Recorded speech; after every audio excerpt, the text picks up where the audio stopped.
We discussed asset-based valuation. We want to remind us the methods we used under asset-based.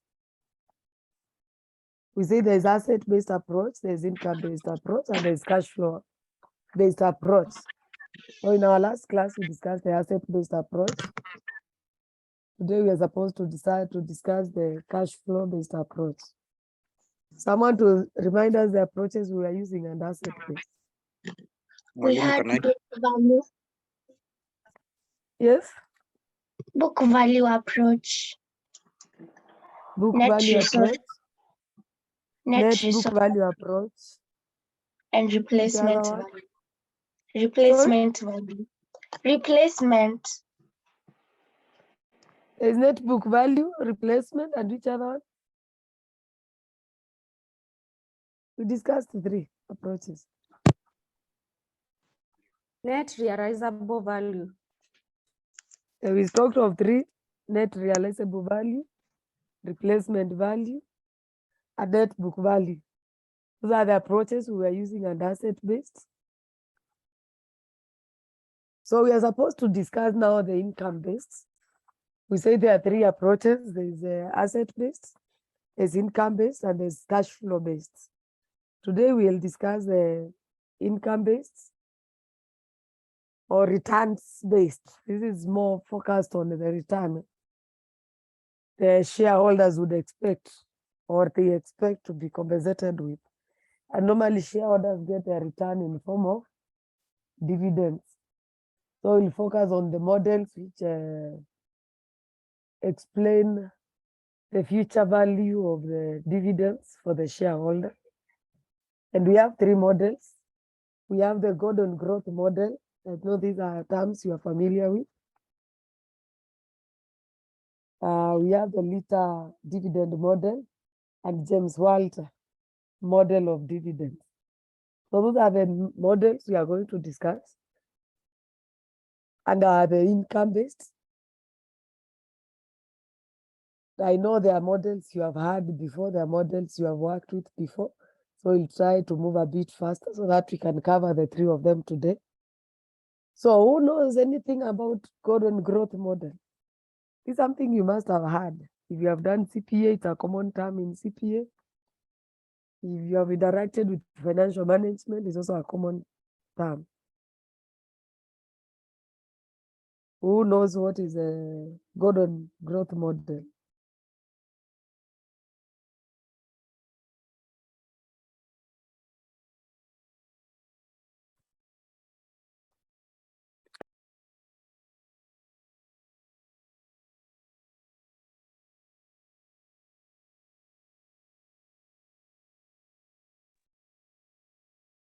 With the Gordon growth model,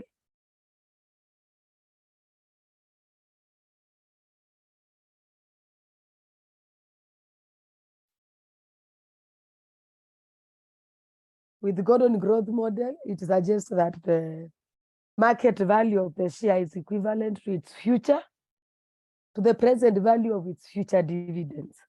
If you were to sell your shares today or you are selling your company, the model suggests that the value of that share is equivalent to the present value of its future cash flows, which are in form of dividends. So you will need to know the dividend which has been paid. You need to go to know the growth rate of the dividends so that you can be able to calculate the present value of its future dividends.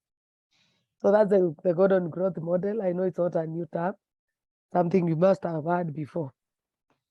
So what we need is to know the growth rate, the required rate of return by the shareholders, the dividend which has just been paid, so that we can calculate the present value of the future dividends which will be paid.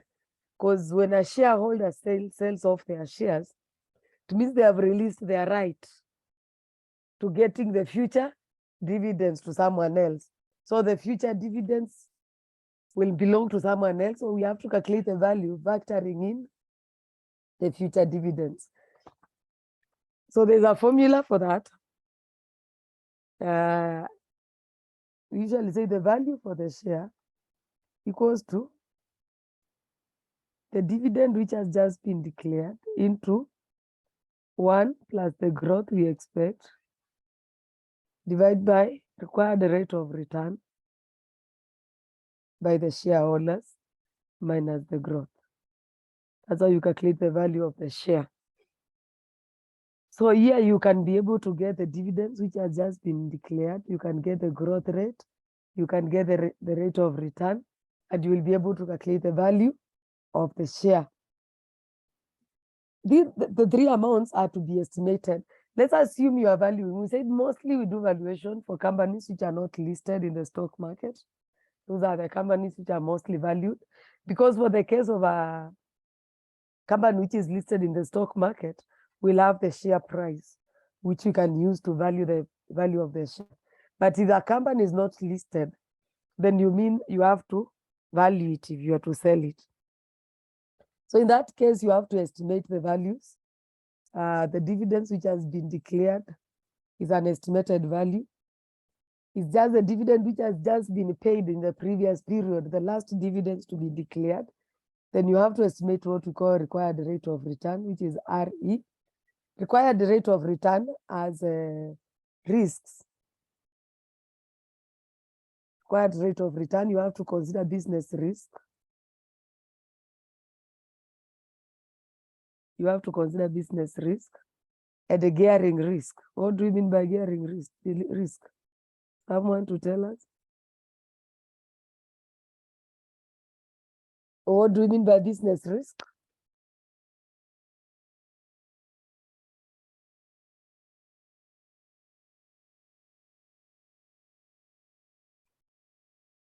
What do we mean by business risk?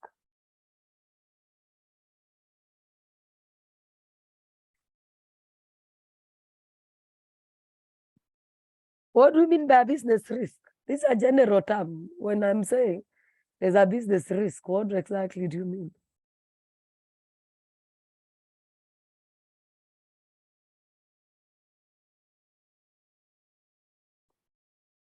What about gearing risk? Who has an idea of what is a gearing risk? Mwalimu, can I try? Yeah. It relates to risk on matter the company has. Thank you. Gearing risk is a risk because of borrowed capital.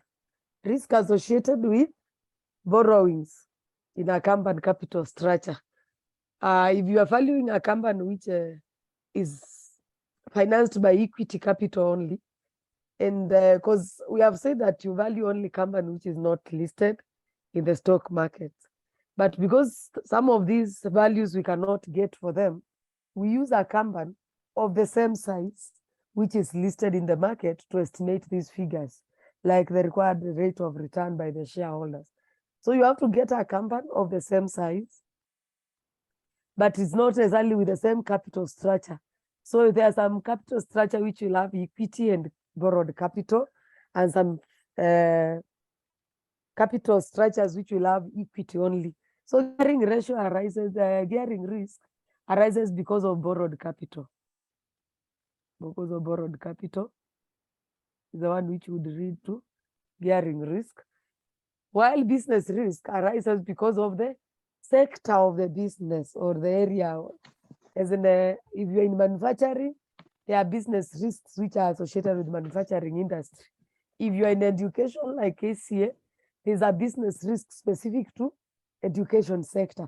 So it's determined by the sector in which the company is. You have to be alert to these two risks when calculating or estimating the rate of return. The rate of return can be estimated by two methods. You can use two ways of estimating the rate of return. There's the one which is you use the original formula, the one we have just written here. Try to make the rate of return the subject of this formula. These are the, if you make the rate of return the subject of this formula, then you will get a formula of computing the rate of return. which if you make the rate of return the subject of the formula, this is what you will get.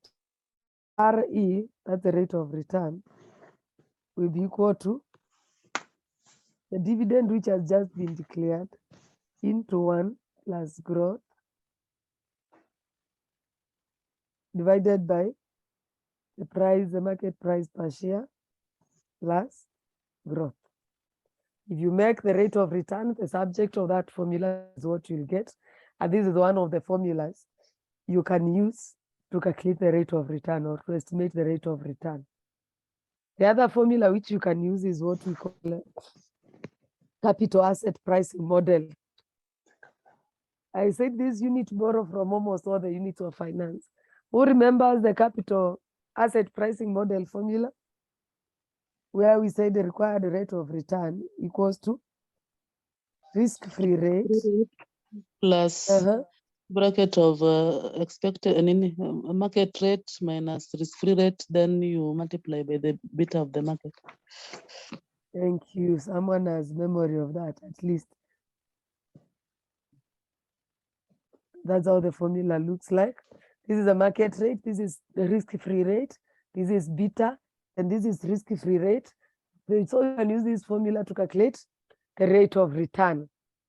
So RF stands for the risk-free rate. RM stands for the return from the market. The beta is the value of listed company in the same type of business, approximately adjusted for gearing. So in case you are using a company which has geared capital, it has borrowed capital to value, then it means whatever the beta you have here is what we call a geared beta. It has a factor of borrowed capital. So you'll have to adjust it to remove the effect of the gearing risk. But that one we will see when we'll be doing a question. So if you are using a capital, let's assume you have company A, which is listed in the market. It is listed in the market.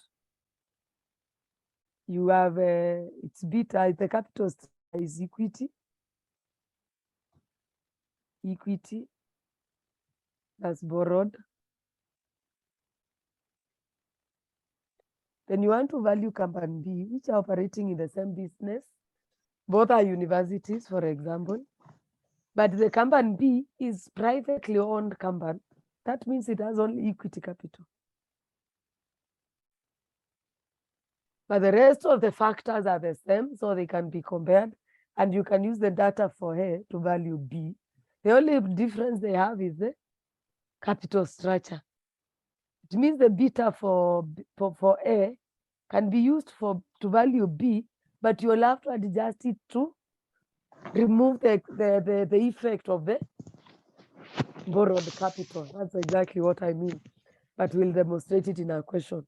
There's a formula of adjusting the gearing effect, but that one we will discuss when we will be taking our next example. So those are two formulas you use to calculate the required rate of return. I want us to take an example. It's actually in our notes. I don't know whether you have access to the notes. You do have access to the notes? Someone to read the question?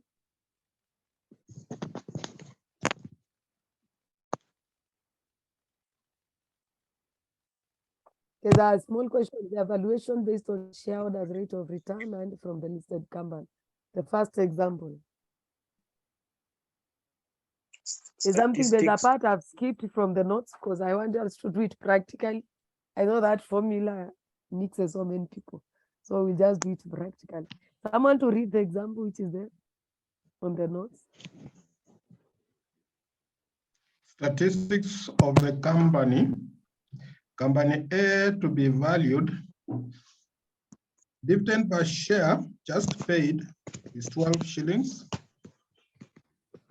Historical dividend growth is 5% per year. This is expected to be maintained in the future. Statistics of a suitable listed company, same business and same gearing. Share price 2.4 shillings. Dividend just paid, 22 shillings. Historical dividend growth rate, 10% per year. This is expected to be maintained in the future. Then required, what is the share value of the unlisted company? Thank you. What is the share value of the unlisted company? We are using the Gordon growth model, where we said the P equals to, is it PO equals to? Dividends just paid. Dividend, into one. DO Replace dividend. into 1 plus G over R minus nini? A minus R. R We minus said growth. that's a formula for getting the value for the unlisted company. For the case of the unlisted company, we have we have G. What is our G for the unlisted company? 5%. We have our dividends just paid, which is our D. What is our dividends just paid? 12. 12. But we don't have the RE, rate of return. So we have to estimate the rate of return of this company using the data of the listed company. Because this one does not have shares in the market, we are calculating the value of the share in the market. So you have to estimate the required rate of return using the available data of the listed company. With the listed company, we have the price per share, which is the PO. What is our PO? 2.4. 2.4. We have our dividends just paid, which is DO, which is 22. And we have growth rate of 10%.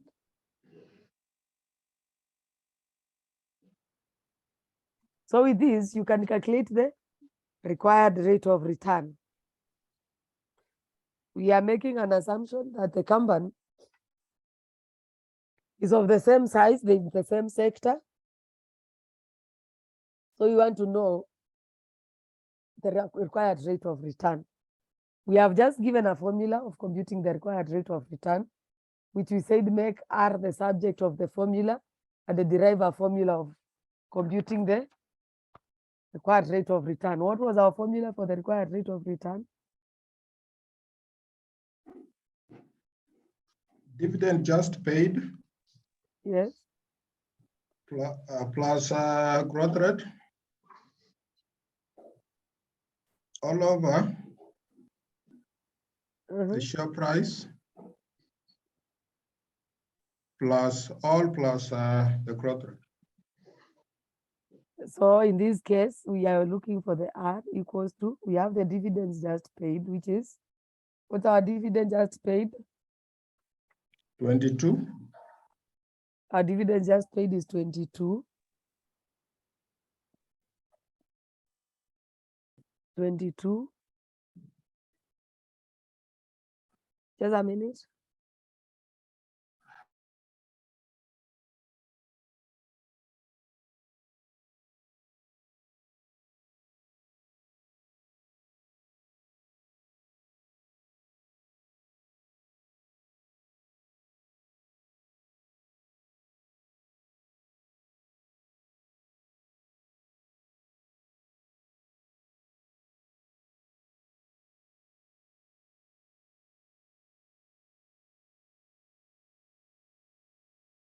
Sorry for the interruption. So we have the dividends just paid.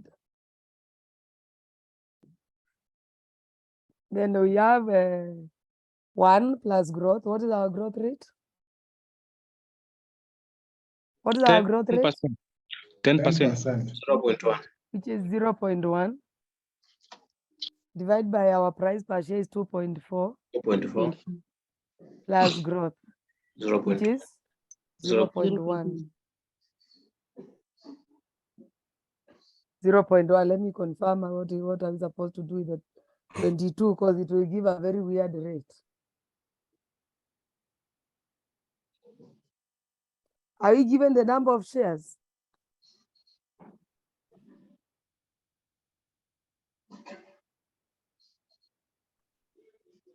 You're getting a rate of 10.1.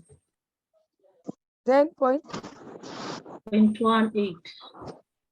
That's why I'm saying it will give us a very weird rate. So I'm doubting whether it's a correct one or there's something we have done wrong.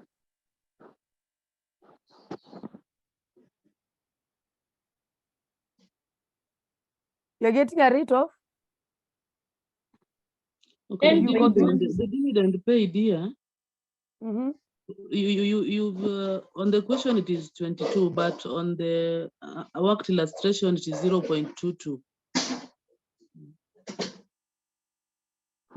Of course, that is someone who worked it, so we cannot rely on that workings. We have to justify why we are using the 22 0.22. is so high for dividend. Yeah, that's what I'm suspecting. The 22 is a bit high. As I was asking, I think there's some information missing for the number of dividends, for the number of shares, because this should be the total amount declared for the dividends, then we should divide by number of shares to get dividends per share. So let's use the 0.22. I will look for the original question and correct it. Because it should be, there is a way we should divide it to be a lesser figure. 22 for a dividend is a higher rate. We need this is a dividend payout rate, payout ratio, not really the dividend someone got. So there's some information missing in the illustration, because this we should use the dividends payout ratio. So let's use 0.22. I'll get the original question because I have the book and correct it. Because this should be the payout ratio, which I don't expect it to go to 22. So what is the rate if we use 0.22? 0.2. 0.2. Thank you. So why do we say sorry? 0.22 and the question is saying dividend just paid is Kenya shilling 22? That's She's what not I'm giving saying. it We are as well. supposed to use payout ratio, not the dividend itself. So we need to have the number of shares to get the ratio. Of course, the ratio cannot be more than 1, and is the one we should use in case of the DO. So there's some information missing in the question, which I'm saying I'll get and update in the handout. I've never noticed it. That is today I'm realizing it has a problem. Okay. So let's assume we have computed the rate and is 0.2. 0.2. Then with this information, you calculate now the value for the unlisted company, which is PO equals to the dividends just paid. You can see that we are supposed to use ratio, but they're just giving the dividends. So even this one will have to corrupt a bit to do the example. Then I'll get you the number of shares because that is what should give you the dividend payout ratio. So in this case, we say DO into 1 plus growth divided by RE minus growth. We want the PO equals to the dividend payout ratio. Let's assume is 0.12. I'll get the number of shares so that it can be computed to get the dividend payout ratio into 1 plus growth was 0.05. 0.05%. Divided by 0.2. We have just calculated our RE minus our growth rate is 0.05. So what do you get as our value for the company? What is the price per share for the unlisted company? 0.884. That's how you go about it. But of course, here we have said the DO should be the dividend payout ratio, not the dividend zenye mtu amepata. So there's something missing in that question, which I'll correct and share the notes again. So I'll pull down what is there and update a new one. So that's how you go about using the Gordon model. The other one, we said you can use the capital, the bit of a listed company to calculate the required rate of return. And we said you use the capital asset model. We have given us to look at an example which will show us how to use the capital pricing model shown for a company which is not listed. Remember, we said we are looking at a company which is not listed. So someone else to read the next question.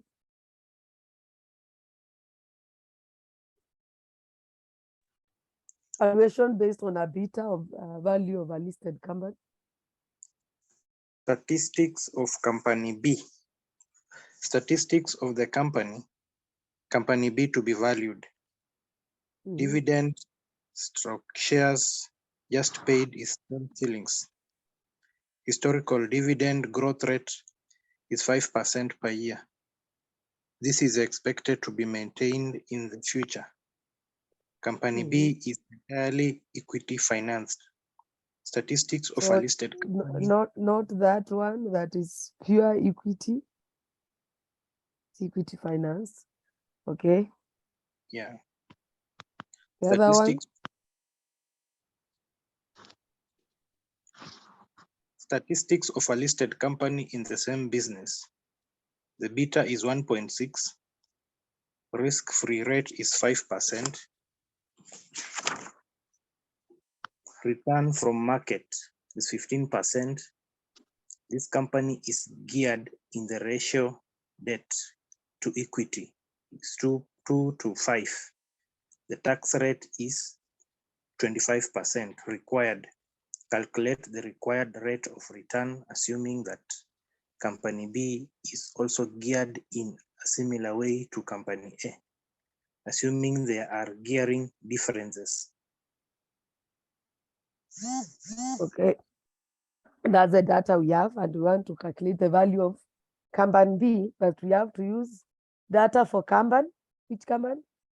The listed company, which is company A, because we don't have most of the data for company B. So the shareholders required of rate of return, you can compute using the capital pricing model formula, which someone was able to remember. We said R required rate of return equals to RF risk-free rate plus beta into RM minus RF.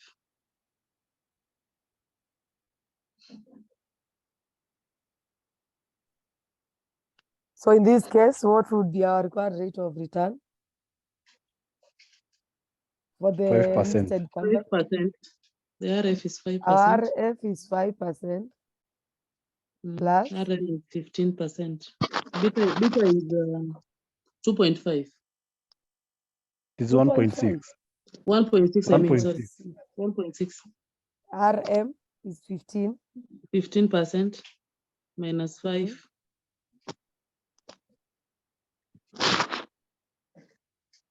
So what is our RE, required rate of return? 21. 21. 21. 21%. But remember, Yes. this is a required rate of return for company A, which has a geared, it has a borrowed capital, but B is not geared.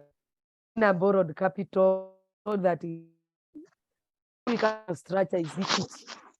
So we have to adjust to get the beta we should use to adjust the beta value to take account of the gearing difference using a formula. Who remembers the formula of changing a geared beta to a ungeared one? There's a formula we use. I remember it was of the complicated. It is geared beta equals to Value of the VE divided by VE. V plus VD, then you bring in the tax effect, 1 minus T. Then all by beta. So that is a formula. Are you taking CPA? You seem to be remembering all those. So that's how you, that's the formula you use. You've not written clearly, but also don't know. Is that Peter A? This is beta A equals to, we want to adjust the beta because the beta here is like it's factoring in the effect of the, it's like a risk value, and it factors in the both risk, which is business risk and gearing risk for the case of company A. But for the case of company B, there is no gearing risk. So this formula is just like we are adjusting to remove the gearing risk to have a beta which considers only business risk. So the BA is the ungeared beta. I don't pronounce that well. But an excuse, as we don't have a B without. That's the effects of where I come from. So when we talk of the, there's a minute. The BA, we are trying to adjust the get beta to get a ungeared one. So the ungeared one.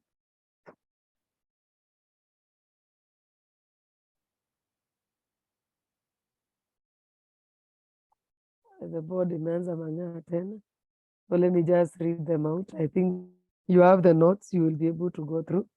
So the BA is the ungeared beta. The BE we are multiplying with is the get beta we have. Then the VE, what is the VE? The value of, who knows what is the VE? The formula has a VE here. What is the VE? 5. Value of equity. Then the D is the value of capital, borrowed the borrowed capital. Then 1 minus tax. We are trying to adjust the effect of tax in this. Because what is the, now we are going back to accounting or tax. What does the capital, what does the geared capital structure has to do with the tax? Or what does borrowed capital, what is the effect of borrowed capital to the tax? Tax shield. The interest that is paid is supposed to be taxed. The interest that is paid is an allowable expense when you are computing tax when you're computing value. So that's why we are adjusting the effect here, because it will no longer be there, because we are removing the capital in the beta. So that's why we are adjusting for tax here. Because when you have borrowed capital, there's that benefit, because interest is allowable taxation. That's why we are doing the adjustment for the tax here. So in our case, can we calculate the BA? Able to calculate the BA? We have all the data we need. What is the value of equity? What is the value of equity in the ratio? The company is geared to the ratio of 2 to 5. That is debt to equity. What is the value of the equity in this? 5. 5. Divide. We were adding V plus, which is 5 plus V 2 plus 2. But we have to adjust the 2 on the tax issues, which is 1 minus 0.25. 0.25. So after all of them, you Times the multiply that beta, which was 1.6. So what do we get as our adjusted beta now? 1.23. 1.23. 23.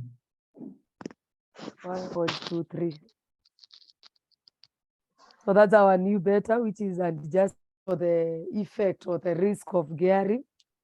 Why are we saying that borrowed capital has a risk? Why would it be a risk to the company? Or why would it be a bother when you are valuing the company?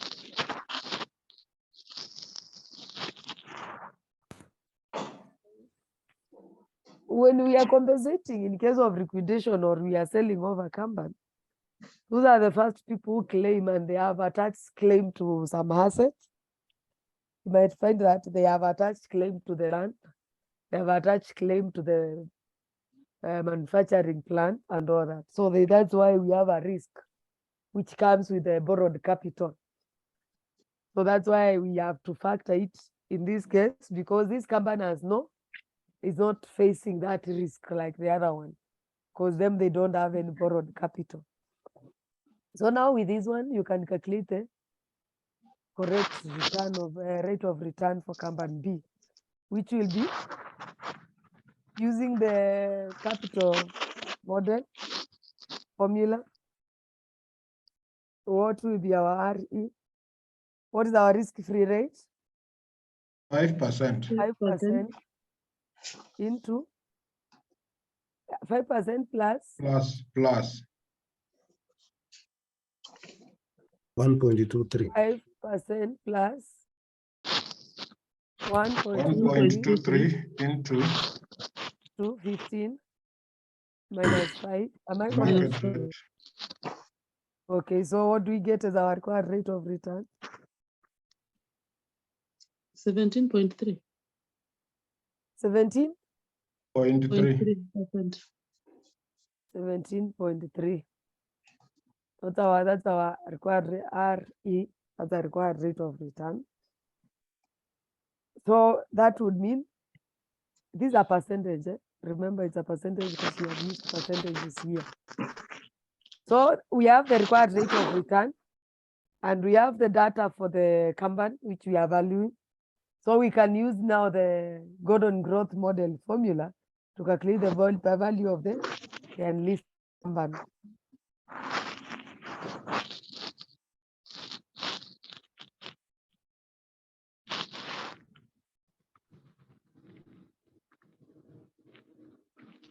So we have the formula here of the Gordon growth model formula. We can use this one to calculate the value of the company now, because we already have the required rate of return. So our PO will be equals to our dividend payout ratio, which we said we use 0.12. I say that I'll check what was the issue with the question and I give the correct information. Then into brackets, Alimu, 1 plus what those is our ones, growth rate? Yes. I think at first we were treating them as shillings, but they are cents. Okay. That's why they are coming with a point. Yeah, that can be also a correction to the question, or we get the number of shares. For now, let's use say. So what's our growth rate for the company we are valuing? 5%. So 0.05 divide by what is our required rate of return? So we got 17.3. It was 17.3%. So that would mean 0.173 minus our growth, which is 0.05. So what do you get as the value for the share? It will give 1.05.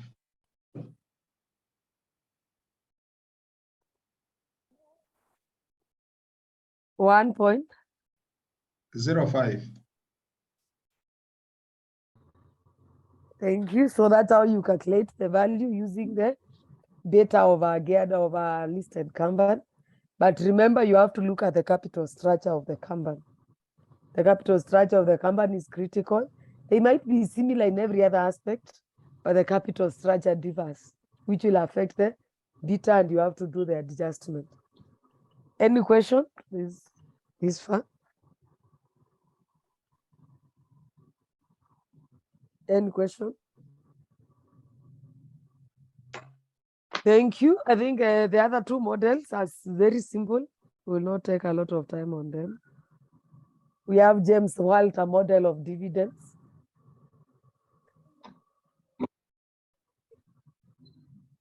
Anyone who has ever heard of James Walter model?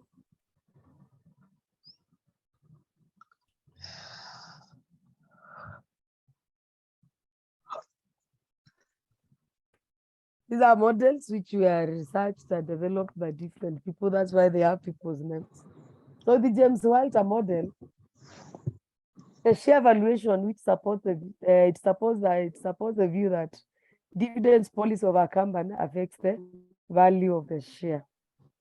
So this one, the one for Gordon growth model, we say that they suggest that the value of the share is equivalent to the present value of its future expected dividends. But this one, it says it supports that the dividend policies of a company will affect the value of the share. There are some assumptions which are made under this one. The company is all equity finance. So in this case, there is no adjustment of anything to factor in the gearing capital. Then the other assumption is that the company uses the retained earnings to finance its future investment. Any retained earnings is for financing future investment. The rate of return on investment remains constant. The rate of return of investment remains constant all through. It will not vary from time to time. Then the other one is the company will be existing until infinity. The company is operating on a going concern mode of operation. So based on this assumption, Walter came up with a formula to calculate the value of the share, which the formula is PO equals to D plus E minus D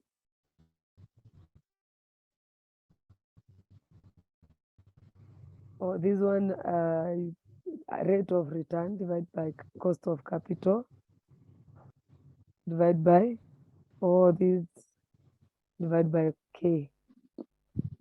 So with this one, that's the formula we use when we talk of E. When we talk of E is the earnings, D is the dividends, E is the total earnings, R is the required rate of return, and the K is the cost of capital. So remember, we have some assumption that the cost of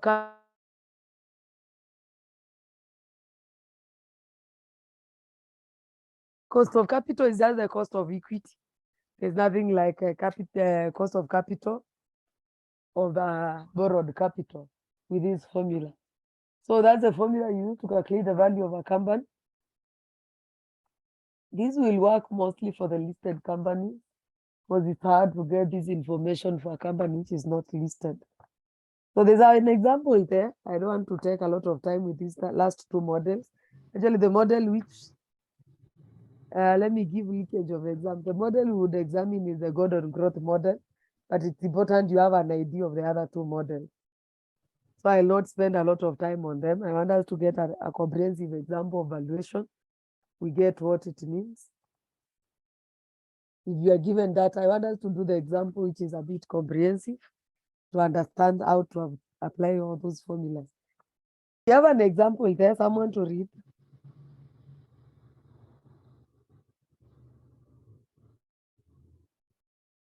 Someone to read the example for us.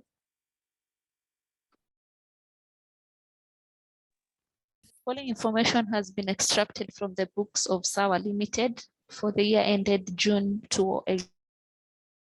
Earning after taxes, 7.5 million. Total dividends paid, 4.5 M. Number of shares outstanding, 1 M. Cost of capital, 10%.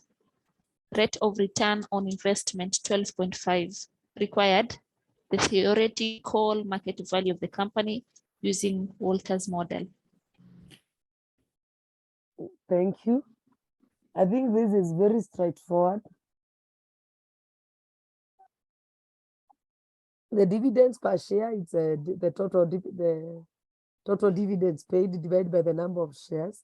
That is what will give us the DO. Just a minute. I wanted to see whether you have the correct notes for this topic.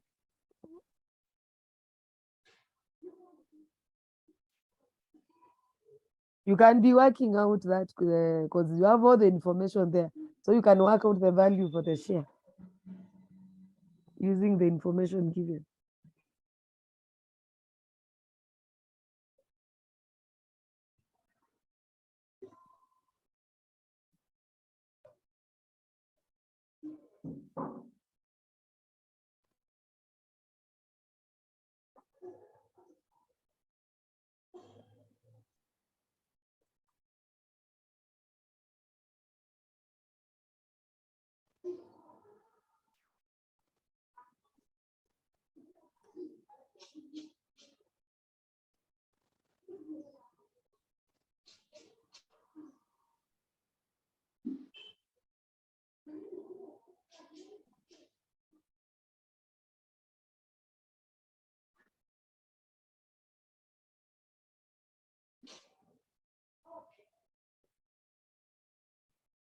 So you just apply the formula as it is. So we have our dividends payout ratio, which is DO, equals to the total payment, total earnings which you are paid out as dividends divided by the number of shares, which will give you 4.5. So from there, we can be able to replace the values in the formula. So our D is 4.5 plus our total earnings is 7.5.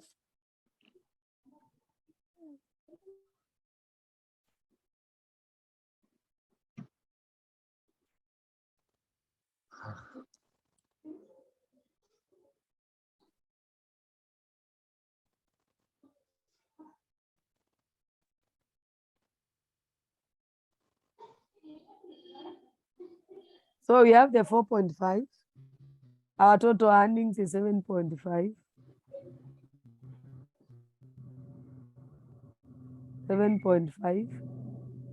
Let me just open another page. So we have a 4.5 plus our total earnings, which is 7.5 minus 4.5 multiplied by what is our required rate of return? What is our required rate of return? 12.5. 12.5. 12.5 divided by cost of capital is 10. 10%. 10. All of these divided by cost of capital, which is 10. So from that now you can get the value of that share using the Walter model. So what do you know?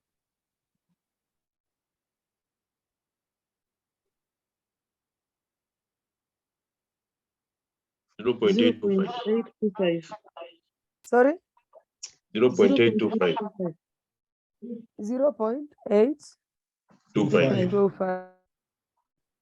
That's how you calculate using that model. I've said the model we examine most is the Gordon growth model. It's the latest, it's a bit realistic. Remember, finance, they have the value, future value, and the present value. So the one which looks worse this, calculate the value using the Walter model. Then we have what we call the liter dividend model.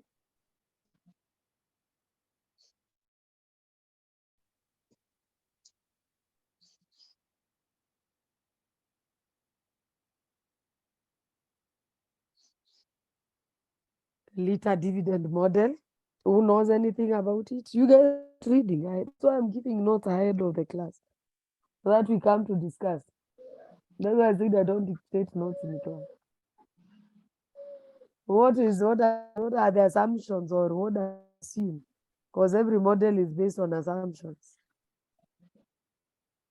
What does the liter model assume? Or what are the assumptions around it?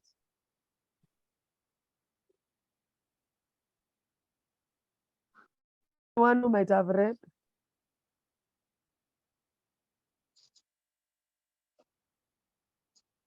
I didn't think I should be giving notes It after class. covers, it takes into account the current dividend and the adjustments for both current and future dividends. I mean, previous dividends and current are also factored for adjustments. The previous dividends and the future dividends, they have they feed to. Sorry. The current dividend and the previous dividends are factored for adjusted. So the model is based on a assumption that the current dividend and the previous one, they can be adjusted to compute the value of the share, or to calculate the dividends to be in future. You consider the and the previous ones to calculate the dividends to be paid, or dividends per share for the future. So this model is looking at not the price per share, but it's concentrating more on the returns the shareholder expects in the future. So you use the current dividends and the previous you make some adjustments to estimate the future dividends expected. That's how the model works. So the valuation here is not based on the price per share, it's based on the expected dividends in future. So there's a formula for calculating the DPS, that is the dividend per share, in the to be paid. That means the future one equals to current times adjustments rate, then plus previous times times 1 minus adjustments. umeisoma haraka. So current, yes, Current dividend per share times adjustments plus Estimate previous ratio. dividend per share, rate yeah, plus plus previous dividend previous DPS times times 1 1 minus minus adjustment. Adjustment. Yes.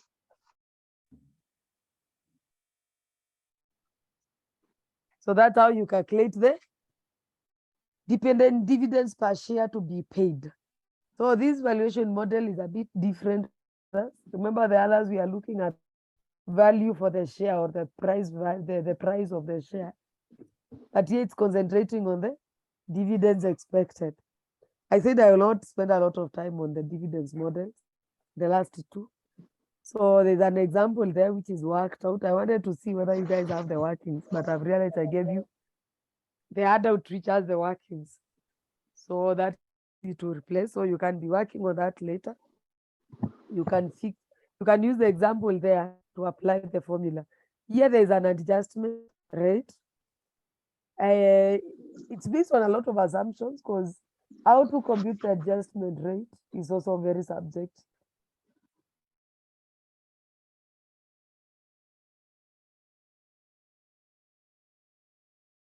It's a lot of estimates that disqualifies it from being the best model to use. I think so far we can say the dividends model, we have understood 3 of them. I don't want to take the example. I was just checking whether you guys have the workings so that we don't redo it and just bring the values to the formula. So that's, we have, we had said that we have 3 different bases on valuation. There was asset-based. We have done cash flow-based. The dividends is under cash flow-based approach, which we still have more, not dividends alone. I don't want to introduce the other one. I just want us to take the example there. When we go under cash flow, you will realize that I skipped the income-based.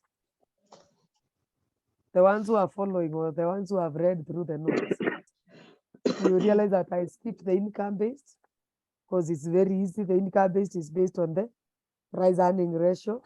So I expect you to be able to read through it. I'm just revisiting so that people don't start wondering why we left it out. It's very simple, something you can read on your own. So we went to the cash flow based approach where we have discussed the dividends. Then we should be discussing discounted cash flow basis. But before we go to that, I've seen you have the workings for the example next there. Let's try to go through it so that we understand how to apply all these models. Then if time allows, we will be moving to the next one. If time allows, we go to the discount. I don't know whether we evaluation, but whatever will be remaining, we just leave at the EVA, the economic value added model, which is the most recommended. We can complete on it next class and start the next topic. So someone to read the example, which is talking about KK Company Limited. So I have seen that I've given the workings, but it's good we go through it and understand how to apply the formulas. So, Swali? Yes.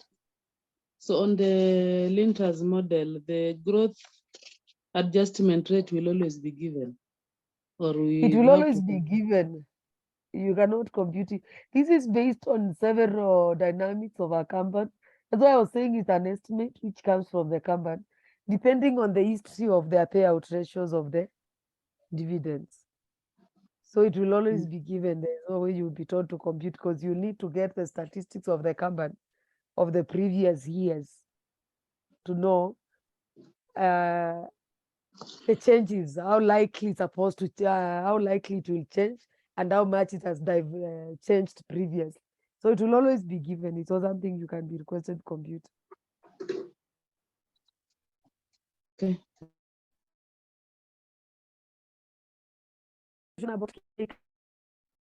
I'm assuming people are not following the workings. I gave you what I was not supposed to give you for the notes. Should have given you notes without working so that you can work out without seeing what is worked out.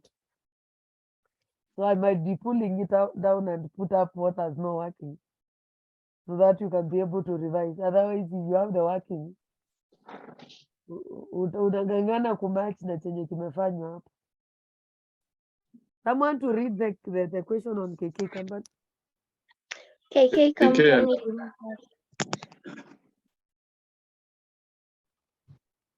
The lady just Go go. ahead. Okay.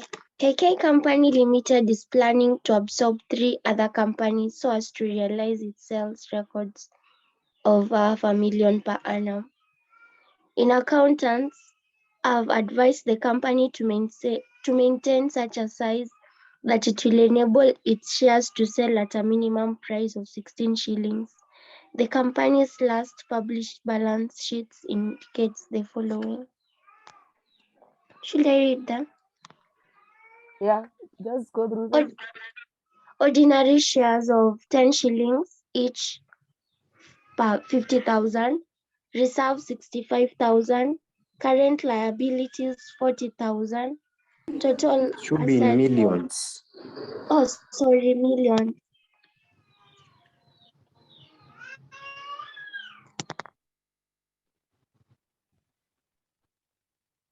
Assets 80 million, current assets 75 million, a total of 155 million. Profits for the last 5 years were as follows: 9 million, 6 million, 10 million, 8 million, 17 million, and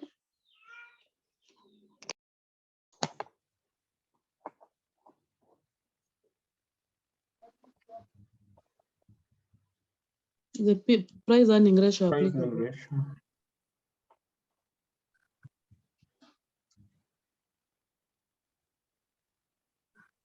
Okay, I don't know whether I'm the one who is getting lost or the ones who are reading are the ones getting lost. So we have the question there, which we are given the data of the company, which is purposing to take over other companies. The company last published balance sheet is given. We are given the previous profits and the price earning ratio applicable. So we are told compute the value of the business, indicating the lowest offer price and the highest offer price and the share value thereof, whether it would be viable to take on the 3 companies if it's to maintain his share value. So that our question will appear like that in an exam. I'm not saying that I've set the exams. So you're supposed to advise, give the highest, the lowest offer price and the highest offer price and the share value. If and advise whether the company, if it's viable to take over the 3 companies if it was to maintain this share value. So which methods can we use to value the share in this case?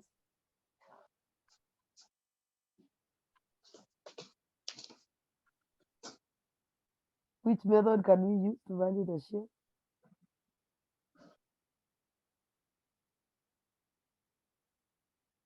You have the data there. You can tell from there we cannot talk about dividends growth model, but we have balance sheet, so we can use asset-based model. Asset-based model. We've been given the price earning ratio. We have been given the price earning ratio, so we can be able to compute. We can be able to use the price earning ratio method.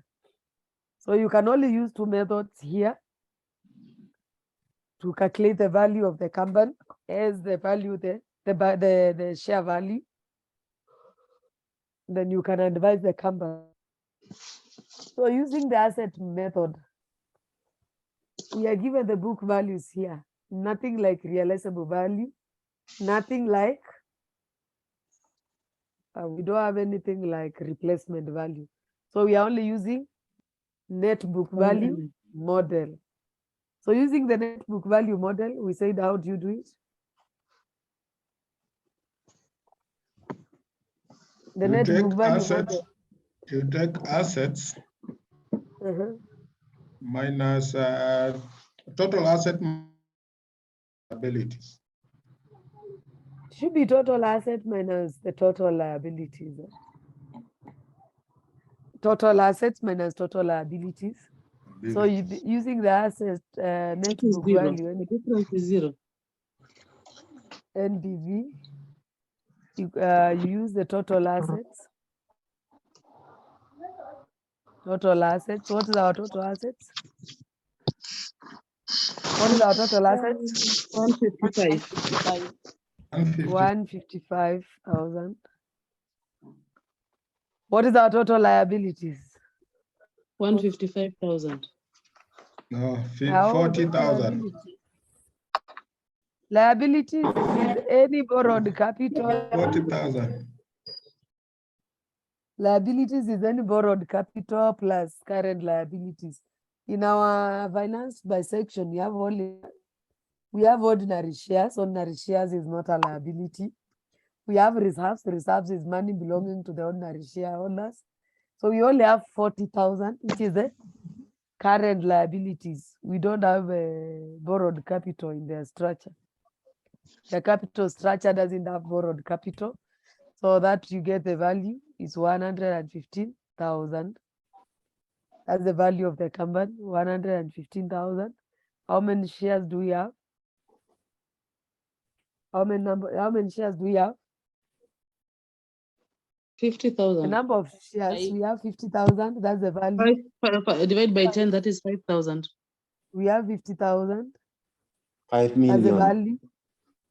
Divide by 10. It's in millions, 5 million. Should be 5 million. The 0 is equal up to 0. So we have 50,000 divided by 10. Divide by 10. Mm. So what do we get? As long as I'm working here 0 Jew, I'm sure Malim will not penalize you for 5,000. writing the long zeros. 5 million. 5,000. 5,000. Okay. So we divide here by 5,000 to get the value per share. What is Yes. our value per share?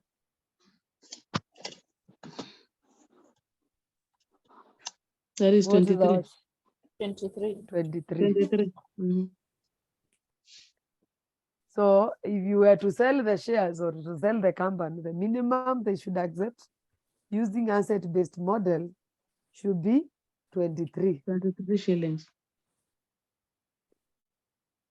Now you can use the price earning, which we have not discussed. I said I left it out because I expect it to be very easy. We are given the price earning ratio, which is 12. 0.1. 12 is to 1. It's not 0.1. 12 to 1, yeah, not 0.1, 12 to 1. So we are given the historical profits. You can average the historical profits. What is the average of the historical profits so that we can project the profit for the current year?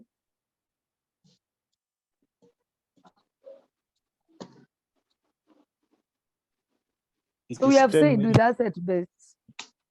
It is 50. With asset, based on the asset, we said this is the minimum they should accept.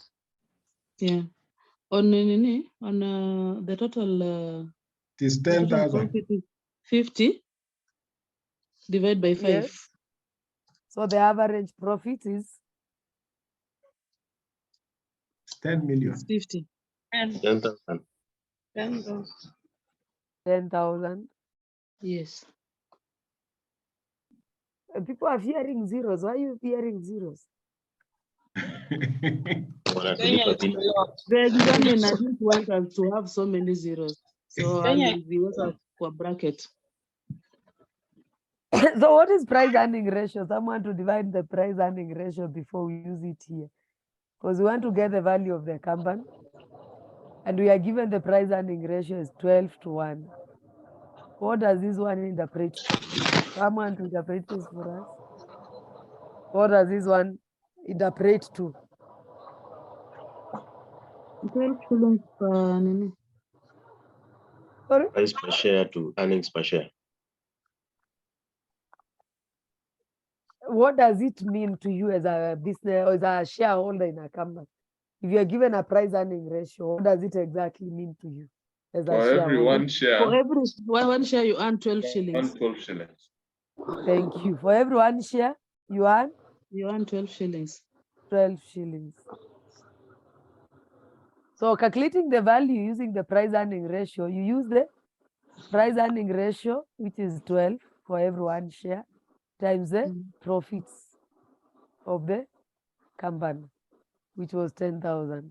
So what do we get as our value for the company? 120. 120,000. That's the value for the company, the whole company. So you divide by the number of shares, which you had just computed, 5 which was million. 5,000. 5,000 now. So what do you get Giving as the you maximum 24. price? 24 To give shillings you per share. 24 shillings. 24 shillings per share. So that is the highest they should use. There's something I think I did not mention because I did not go through the price earning ratio. Unlike the other models which are giving the minimum price you should accept, the price earning ratio will overstate the value of the company. Most of the time, the price earning ratio will overstate the value of the company. So it gives on the higher side. On the higher side, that should be the price you should accept. And on the rest of the models are giving on the lower side. This is the minimum you should accept for your company. But unlike those other models, the price earning ratio model, it gives it overstates the value of the company.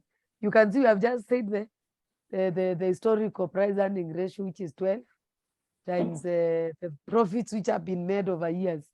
It's likely that when the company changes management, it might reduce in value. It might be that once you sell the company off, there are so many other dynamics which can affect the profits. It is assuming that it will make profit at the same rate. So it gives on the higher side. So when you ask for the higher price and for the lower price, for the lower price, you can use the other models. But for the higher one, the highest they should accept, you use the price earning ratio. I think that's the only thing which is very critical for the price earning ratio. The rest you can read on your own. Any questions? Now, a question. Yes. So when you are asked a question asking you the highest offer price, indirectly they're asking you to use the price to get the price, to use the price earning ratio. Sure. Method. And Yes. for the lowest, you can use either of the other models. Yes, you can use the asset based, you can use the dividends. Okay. The others are looking at the worst scenario. If everything else was to the worst scenario. But for the price earning, they're assuming company will continue operating at the same level, the profit ratios will remain the same. It gives an overstated value. Actually, most of the companies, once they get the value, they divide it by 2. There's no basis of that. Or they take a third of it as the value because it tends to overstate the value of the company. Okay, thanks. Any question? Can take a break of 5 minutes, then we come back to discuss the cash flow, discounted cash flow basis. Then we will leave at that. We'll discuss EVA in our next class. Kindly read through it so that we don't take time, because we just Mwalimu, discuss EVA and move on. Yes? I have a question. So for this example, the example we're just finalizing. Yes. So if asked to recommend which model we can use, then it's the price earning ratio. and not the asset method. Why? See, the price earning ratio is giving a higher shillings 24 as compared to the asset method that is giving 23. You know, valuation methods are both estimates. That's why the question is actually asking the lowest offer price and the highest offer price and the share value thereof, whether it would be viable to take the three companies to maintain this share value. We are given the price of the company's share up there, which is 16. So we are told, we are saying that the lowest they should accept is 23. The highest they should, the highest offer price should be 24. So there is no recommendation of which method to use. We were just using the two methods to see where the lowest they should accept and the highest they should accept. The only thing we have not done is to advise whether it's viable. Should the company take over the other three companies? It's okay, I get you. Okay. No, I'm just asking the last part of the question, which we are supposed to advise whether the company should take on the three companies if it's to maintain this share value.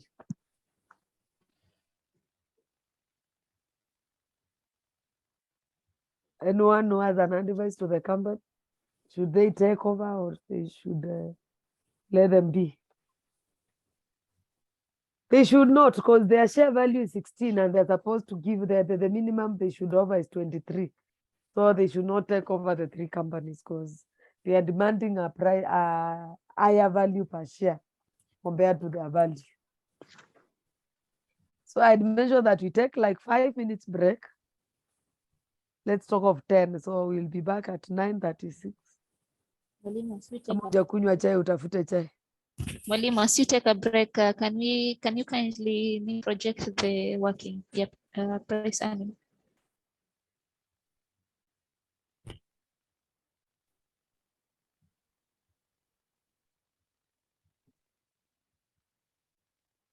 Thank you. Okay, so in the next 10 minutes, we can be back to talk of discounted cash flow.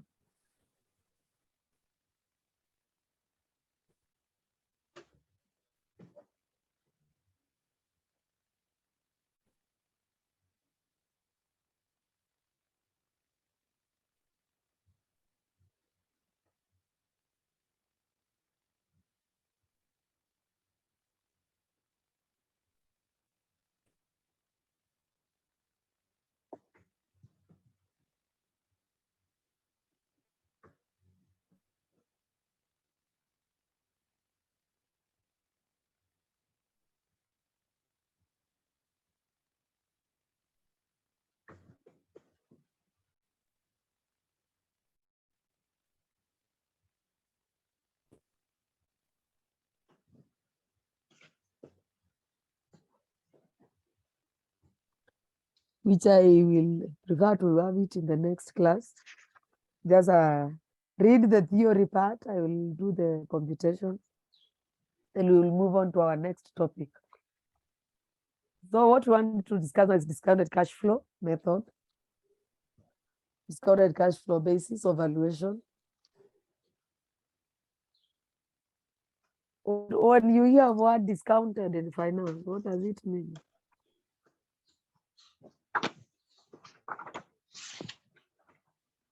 When you hear word discounted, what does it mean?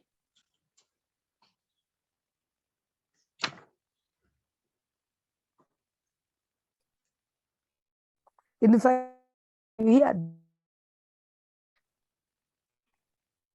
you are taking consideration of time value of money, that would mean you will calculate the issues of present value and future value. That means we'll have to discount the value we get to reflect the changes in the value of a time period.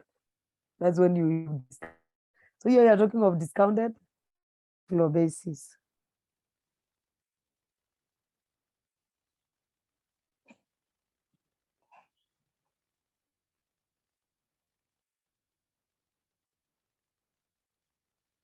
You can use discounted cash flow basis to value a company. But this is most applicable where a company wants to buy assets of another company, continue doing investment in order to improve on the cash flows. So here we are looking at the cash flows and the investments. There are steps to take for this one. The first one is to identify the free cash flow. When you talk of free cash flow, is after you have paid all the capital expenditure. It's like we are saying, you take the profit the company is making. That's the profits the company is making. Then you minus the capital expenditure.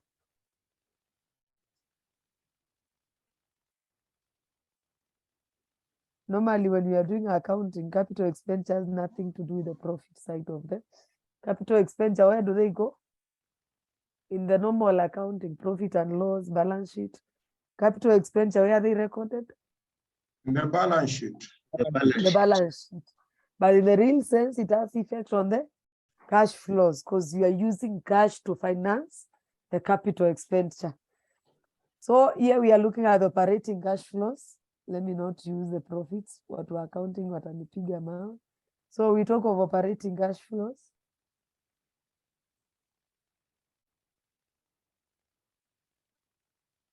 You minus the capital expenditure, that's the first step. That is how you will compute free cash flow. How much money is free, which can be used for further investment. That's the first step. The second step, you select the suitable time horizon. If the company is, if the returns are not expected to perpetuity, I know you are familiar with the terms of the calculating the present value. If it's not to perpetuity, then you choose a timeline. Maybe you are trying to value it. You're looking at the cash flows to be sustained for the next 10 years or the next 5 years. The company is expected to maintain that cash flow. After the timeline, calculate the present value over that horizon. This gives the value to all the providers of the finance. Remember, we have just talked of the capital structure where we have equity and debt. So whatever remains after you have the cash flow remains after you have financed the capital expenditure is what is the value for the both financials, equity and debt.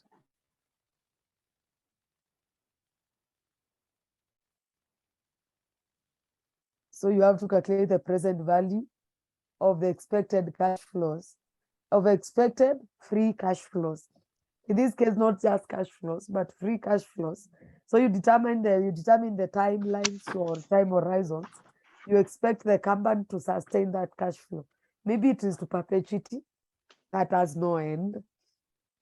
In that case, you use the formula for present value for perpetuity. Maybe you are expecting it for the next 10 years, then you'll have time horizon of 10 years. You calculate the present value of the free cash flows. After that, you deduct, you'll get is the value for both, for all the finance providers, that is equity and debt. So for you to get what belongs to the equity, who are the shareholders, you get the present value of the cash flows minus the debt, the value of debt capital.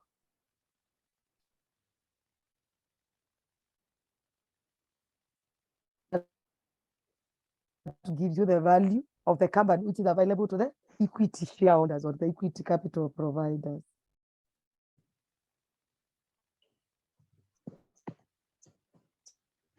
So that's how you go about it. Someone to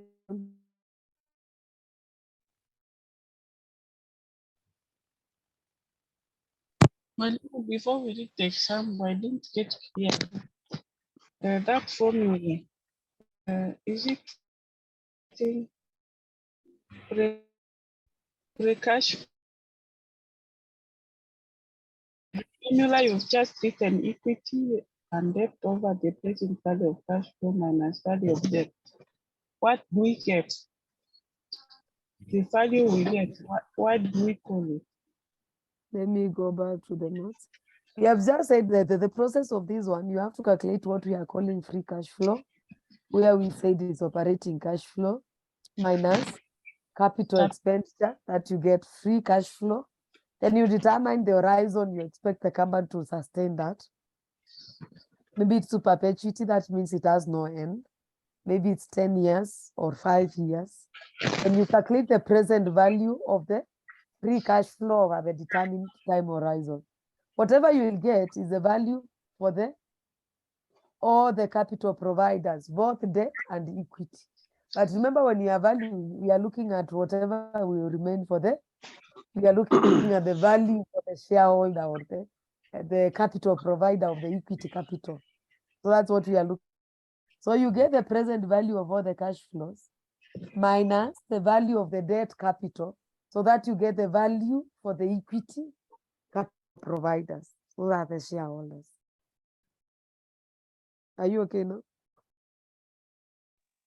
Maybe we will do an example, we will understand.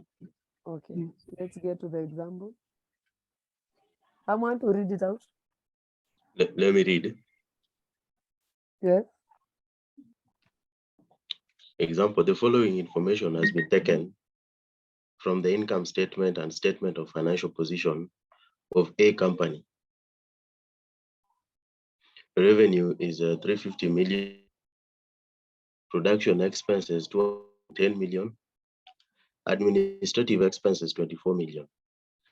Tax allowable depreciation is 31 million. Capital investments in the year is 48 million.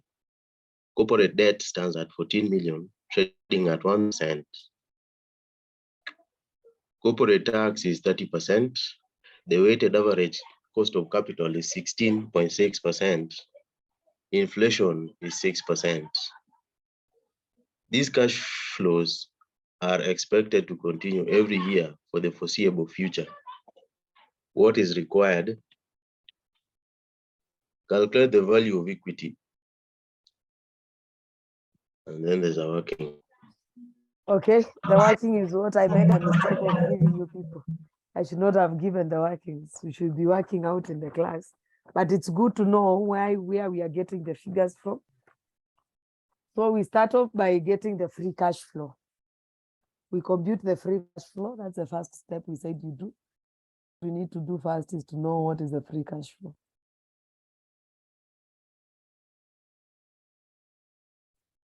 Free cash flow for the company.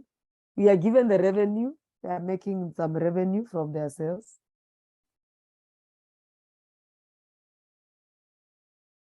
We are given the revenue as 350.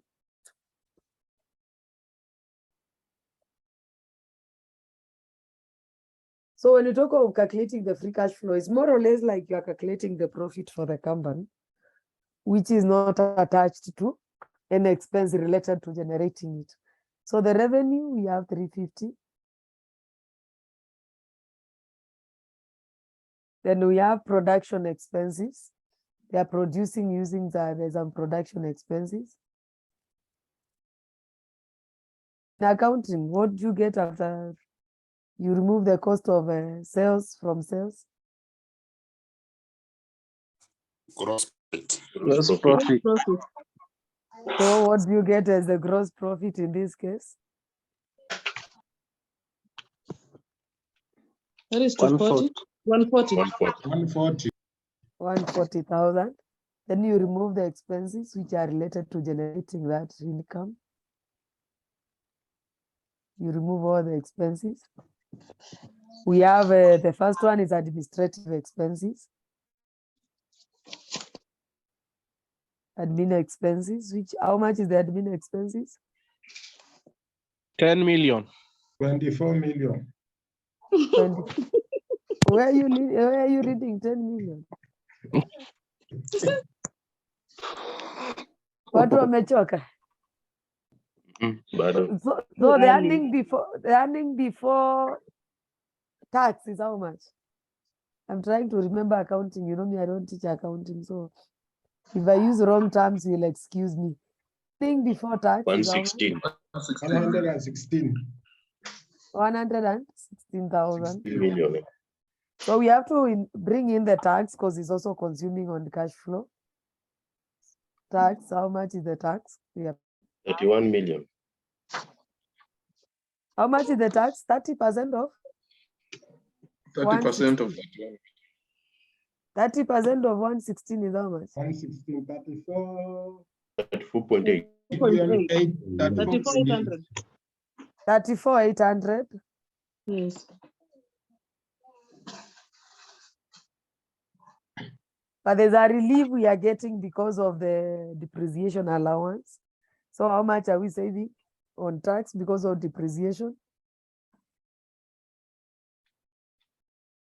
Remember the 9.3 million. 9.3 million. How did you get that? 30% of that one. We have 30% of allowed, that 1 million. we are told that the allowable tax allowable depreciation is that 1M. So we have to factor it in. We are saving tax on it because it's a tax allowable expenditure. So how much are we saving?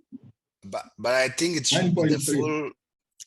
I think it should be the full 31 million. Why are we subjecting it to a percentage? Yeah, we are calculating cash flow, not tax. We are looking at whatever we will pay out. But I think the whole 31 million is already allowable. Is it a real cash outflow? Is depreciation a real cash outflow? It's not. It's not. It's not money moving. So why do we need to factor it here? Earning before tax is 116,000. Yes. We are paying tax, but out of this tax, there's some relief we are getting because of depreciation. But the depreciation is not a real cash outflow. Don't mix accounting with finance. Here we are looking at the cash flow. But you know what I'm arguing is that we should take the whole 31 million and not the 30% of 31 million. How much tax are we saving because of the depreciation allowance? Are we saving that one or 30% of that one? We are saving the whole amount because it's the whole that amount it's allowable unless we were given the total amount that was used to do the capital expenditure that we used, because here we are given that amount that is allowable, meaning Let me take you back to tax computations. Though I'm not a very good lecturer for taxation, when you are computing tax, you get profit. Less you add back all the disallowable expenses. Mm-hmm. Then you subtract all the allowable expenses to get the amount on which you should pay the tax on. Here we are looking at cash flow. So depreciation has nothing to do with cash flow because it's not a real outflow. But we are saving from the allowance. It means when we are claiming, when you are computing tax, we will be allowed to deduct expenses of that 1 million from our profit relating to depreciation. But the only amount of tax we are saving is 30% of that 31, not the whole 31. I'm not a very good person when it comes to taxation, but when it comes to cash flow, I have an idea that we'll only save the tax 30% of that one, because depreciation here is not a real cash outflow, so we don't need to subtract it here. Otherwise, if we were doing tax computation, we would just subtract the depreciation here. But as we are interested on the amount we are saving by having the allowance. What we are looking at here, under depreciation, they have not mentioned the percentage, and therefore you have are just using said tax allowable depreciation. What we are looking at here is the tax savings. Yes, I think now that's the tax savings. That seems to be someone who is an expert using on what tax percentage? Because in the question, it simply talks about tax allowable depreciation. It doesn't give that percentage. But now we are but it has given you the that is why tax corporate is available. The tax corporate tax rate. Now, madam. Yes. Okay, when we are calculating the taxable income, there's always something called depreciation tax shield. So that is what this 30%. It is what the depreciation is saving us in terms of tax. So it is called depreciation tax shield, tax saving. Tax savings, they are all the same thing.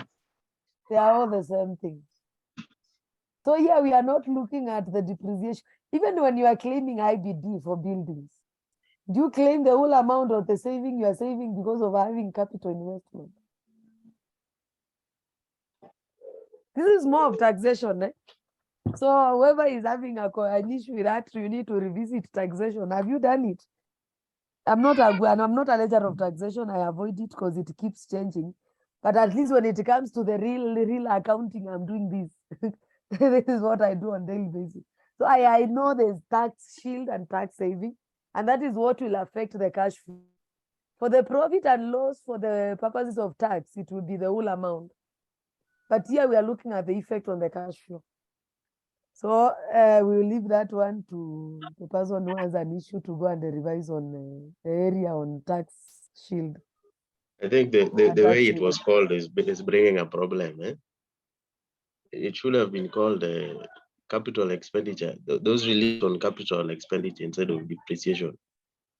But a relief can be on capital expenditure, can be on depreciation. Kwani we are the tear. Because I think that is what is giving me. I think I understand, but now the problem is the other guys, because you know, when it comes to the taxman, you don't call it depreciation, but normally it's called capital allowance. Or capital yes, wear allowance. and tear or capital allowance. Yeah. So when they see tax relief on allowable depreciation, they think that it's something related to tax. But yes, so I think what would yes. But even depreciation is a valid term, except that depreciation is for the accountants. But in taxation, and you don't use depreciation. Allowance is for the tax. For taxation, we don't use depreciation. I agree. You use capital allowance. But for accounting, we use depreciation. Yes, and since this is a cash flows, depreciation is not money per se. It's not just a computation. So we deduct it from the cash flows that we are having. Okay. I think now these are debate because the unit is mixing taxation, accounting, and finance. Yes. But let's just achieve what we want to achieve. It's all home. I think people understand now. We can continue. So you less the tax shield to know how much tax you will pay. How much tax will you pay? How much tax will you pay?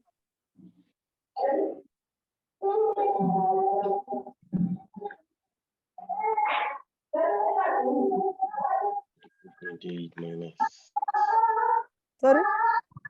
25.5. 25.5. 25.5. So you subtract the 25.5 plus from the 116. That is what will give you, what will you get as the earning after tax? Cash flow after tax. Let me use cash flow after tax. Nimeona hii accounting inaleta shida. 90.5. 90.5. 90.5. Yes.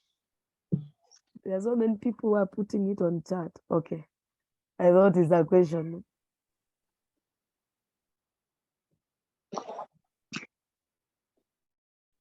So you'll get 90.5. From there, we said you less capital investment for you to get the free cash flow available for both equity and debtors, capital providers. What is our capital investment in the year? 48 million.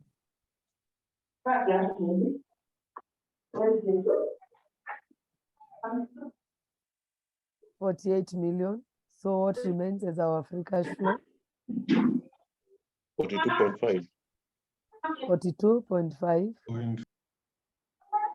So you calculate the present value of the 42.5. That's where we discount now. Calculate the present value of 42.5. You calculate, this is so it's supposed to continue to perpetuity. Who remembers how we calculate the present value of a cash flow which is going to perpetuity? Who remembers? What is the formula for perpetuity? Is it 1 plus R? It is the easiest. Supposed to continue to the foreseeable future. It is the easiest formula. Somebody's having a lot of background noise. Come again with the question. What is the formula for calculating the present value of a cash flow, which is there to perpetuity? It is the easiest. I think that's the easiest formula. We expect that money, that the company to continue producing that cash flow to the foreseeable future. If So it is you in cannot- perpetuity, that is A over R. A over? R, amount over R. rate of interest. Yes. That's why I'm saying it's the easiest. R is the real rate of return.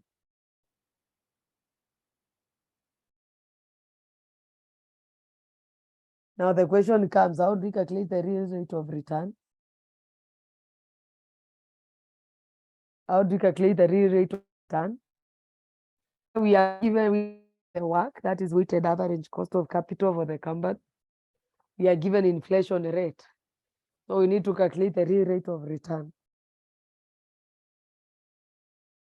How do we calculate the real rate of return?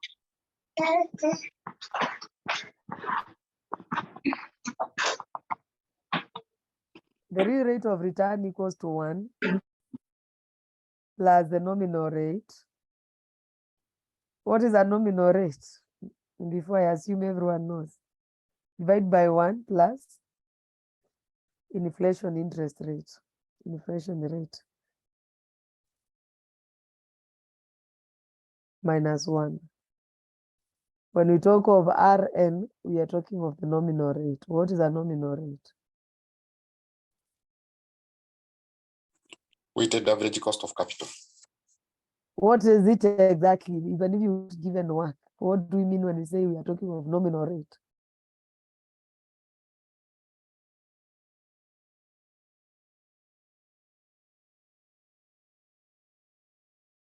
Nominal rate is the rate of return or cost of capital before inflation adjustment, before we factor in the inflation.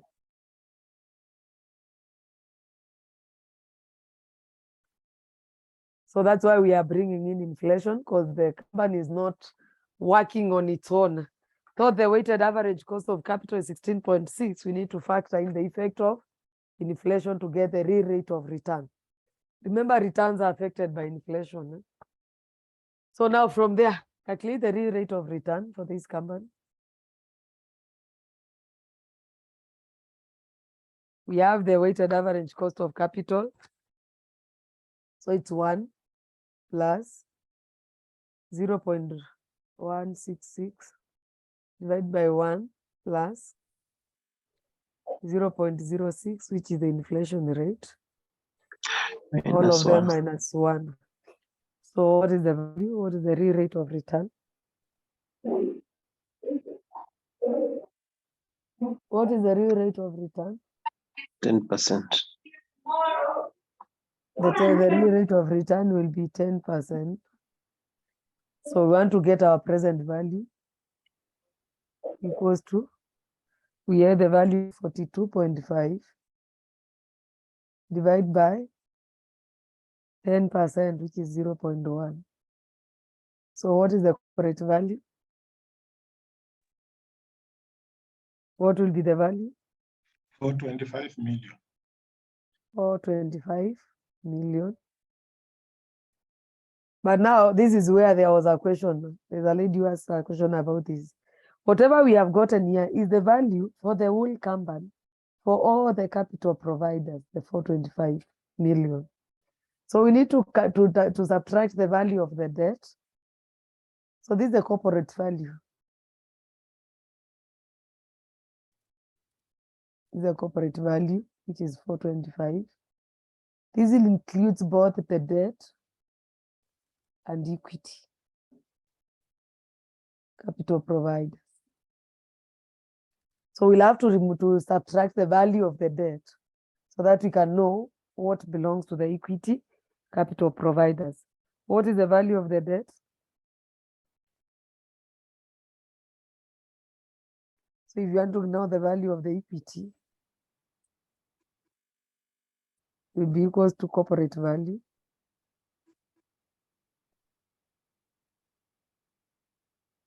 minus value of the debt. We're insisting on the value of the debt because it should be the market value is at now.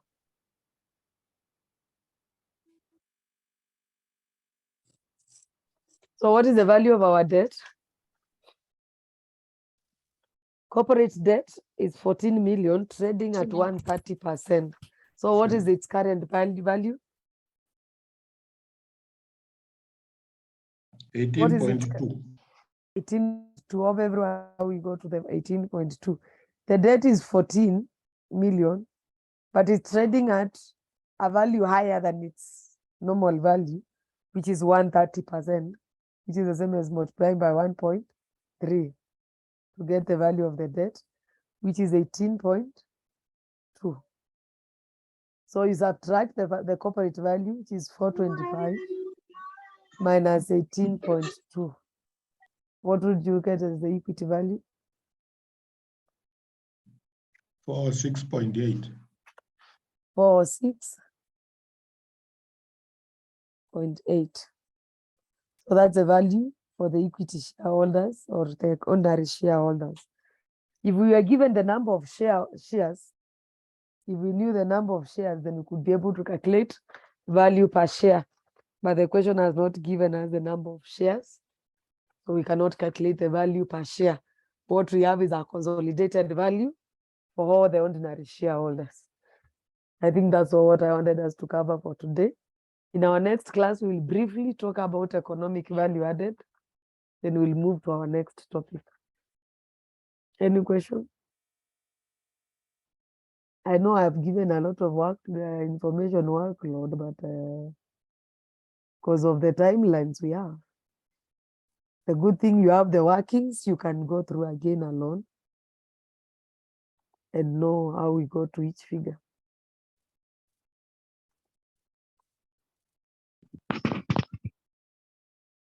Those who have recorded, kindly make sure you convert and share so that we can, I'll try to upload them on my, I explained that our Moodle, because it's housing, so many things cannot take up a whole recording for a class.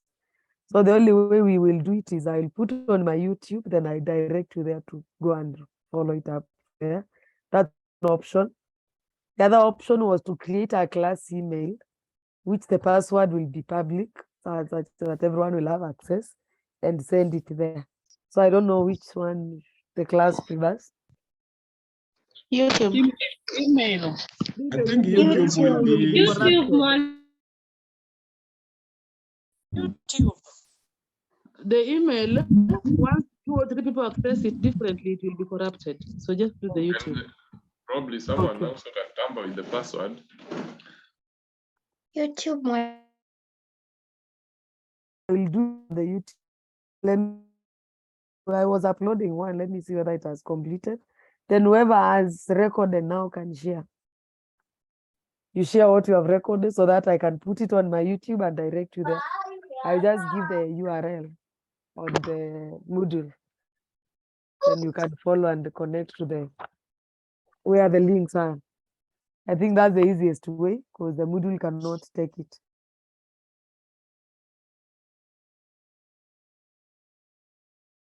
Try to see whether I'll trace my last recordings. I usually have issues with converting. And let me see whether I'll trace it and convert it because I did not allow it to convert. Then I'll also upload it because I also recorded, but I did not concentrate on converting because I assumed other people have also recorded. But I look for it. I know I can still trace it and convert it. So it will be on YouTube, that one we have agreed. Let whoever has recorded today share the recordings. For the last class, I'll get it. It's only that I did not allow it to convert. My machine haina memory mingi. So sikutaka kuiweka, but I will be able to trace it. Even if I cannot trace it on my own, I think our system has a backup. I will be able to get it from our system administrators. I think then we can call it a day. Let's meet doing well. Assignments. One, because those ones are more theory. I know cryptocurrency is a heated debate. We'll have it on the last class. So read a lot on cryptocurrency. Yes, Eric, there's something you were saying? The assignments are coming up when? I will upload on Monday, both for behavioral finance and cryptocurrency. Do we have notes on this? I will upload both notes and the assignment.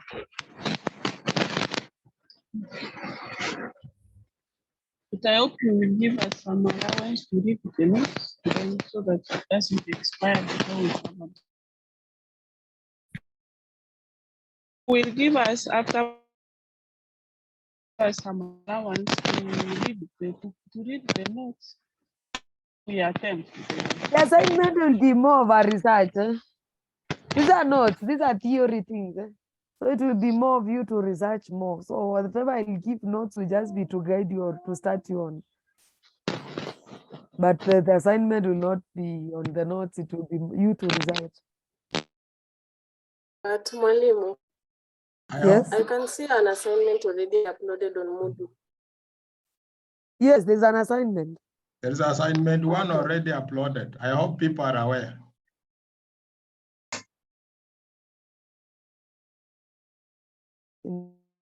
We are aware, Mwalimu. Okay. Thank you. We were not aware. Yes, even me, I'm not aware. Even I me, just I've just heard uploaded now. yesterday, so you will see it. Oh, we were not aware. Okay. Sawa sawa. Thank you. Bye.